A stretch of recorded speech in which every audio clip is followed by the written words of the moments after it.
या देशातील किंवा जगातील प्रत्येकालाच असं वाटतं की आम्हाला चांगली सून मिळायला हवी, चांगला जावई मिळायला हवा आणि मग उपवर मुलं मुली हे आणि त्यांचे परिवार विश्वासाने मॅट्रिमोनियल साइट्स आणि ॲप्सचा त्या ठिकाणी वापर करतात. परंतु हे ज्यांचं जे स्वप्न आहे ते पूर्णपणे धुळीला मिळवायचं काम या मॅट्रिमोनी साइट्सच्या माध्यमातून होतंय. अशा बऱ्याच गोष्टी समोर आलेल्या आहेत.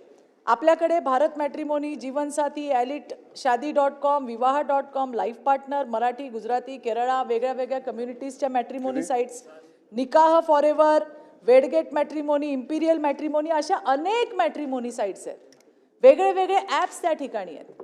हे काही समाजसेवा करत नाहीत सभापती महोदय, हे पैसे घेतात लोकांकडनं आणि त्याच्या बदल्यामध्ये त्यांना काय मिळतंय तुम्ही जर बघितलं तर माझ्याकडे 2 अशा केस स्टडी आहेत.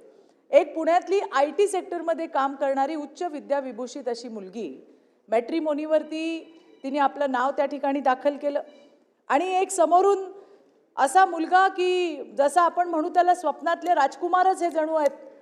जी काही स्वप्न मुलींची असतात त्या पद्धतीची ही मुलं आणि मला तर असा संशय आहे की ही टोळीच असावी की जे रेकी करून अशा मुलींचं, चांगल्या प्रोफाईल्सच्या मुलींचं रेकी करतात आणि त्या मुलींना या जाळ्यामध्ये ओढतात.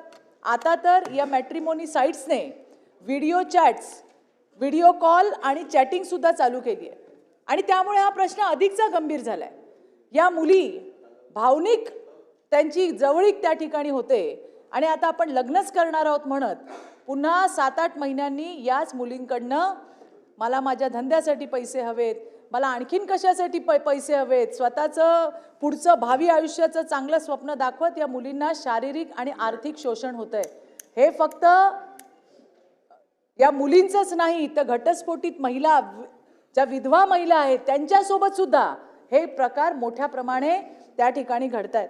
पण आज आपण बघितलं की आत्ताचा जो आपला IT ॲक्ट आहे, IT ॲक्ट 2000 मध्ये 79चा इंटरमिडियरीचा गैरफायदा घेत किंवा फायदा घेत या मॅट्रिमोनी साइट्स ज्या आहेत या पुढे होणारे जे काही या घटना घडतात, या महिलांचं, या मुलींचं जे आर्थिक आणि लैंगिक शोषण होतं त्याच्यापासून पूर्णपणे आपली जबाबदारी झटकून टाकतात.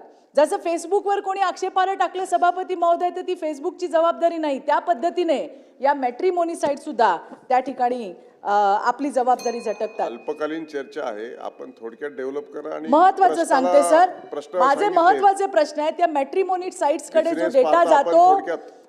जो डेटा जातो हजारो लाखो मुला मुलींचा वैयक्तिक कौटुंबिक डेटा जातो, त्याचं काय होतं ते विचारायला आज त्यांच्याकडे कोण नाहीये.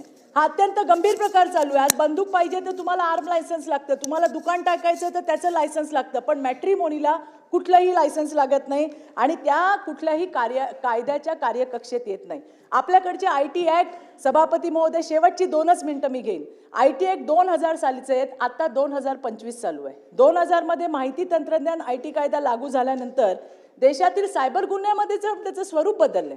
आज sextortion, cyber bullying, ransomware, data leak, phishing attack याचं कुठल्याही सायबर गुन्ह्यांचं हे नवीन प्रकार आता उदयाला येत आहेत ज्याची कुठलीही व्याख्या आपल्या सायबर कायद्यांमध्ये नाही आहे आणि म्हणून या कायद्यांमध्ये या गुन्ह्यांचा उल्लेखही नाही आहे. हा कायदा अद्ययावत करणं हे आवश्यक आहे आणि यासाठी मुंबई शहरामध्ये मुंबई पोलीस ॲक्ट अंतर्गत मुंबई पोलीस आयुक्तांचा प्रशासकीय आदेश आणि बाकी राज्यामध्ये गृह विभागाचा प्रशासकीय आदेश देता येईल का याचा विचार होणं हे फार गरजेचं आहे. IT ॲक्ट 2000 या स्टेट अमेंडमेंट होऊन दोन्ही सभागृहात संमत होऊ शकतं का याचाही विचार त्या ठिकाणी केला पाहिजे. या मॅट्रिमोनी साइट्स काही फक्त सभापती महोदय महाराष्ट्रातून चालत नाही, देशातून चालतात, जगातून चालतात आणि त्यामुळे माझी आग्रही मागणी आहे की या सगळ्या मॅट्रिमोनी साइट्स आणि ॲप यांना कायद्याच्या कार्यकक्षेत आणण्यासाठी राज्य सरकारने या मुद्द्यावरती केंद्र सरकारकडे online matrimonial service regulation act आणि रूल अशा स्वतंत्र कायद्याची मागणी करायला पाहिजे. आपण विवाहासारख्या पवित्र नात्याला पूर्णपणे अनियंत्रित अशा डिजिटल बाजारपेठेच्या हवाली करू शकत नाही आहोत आणि म्हणून माझी कळकळीची या सभागृहाला विनंती आहे आणि सरकारकडे माझी ही मागणी आहे की या मॅट्रिमोनी साइट्स या कायद्याच्या कार्यकक्षेत आणाव्यात आणि ज्या काही मी शक्यता सांगितल्या आहेत त्या कृपया तपासून पाहाव्यात.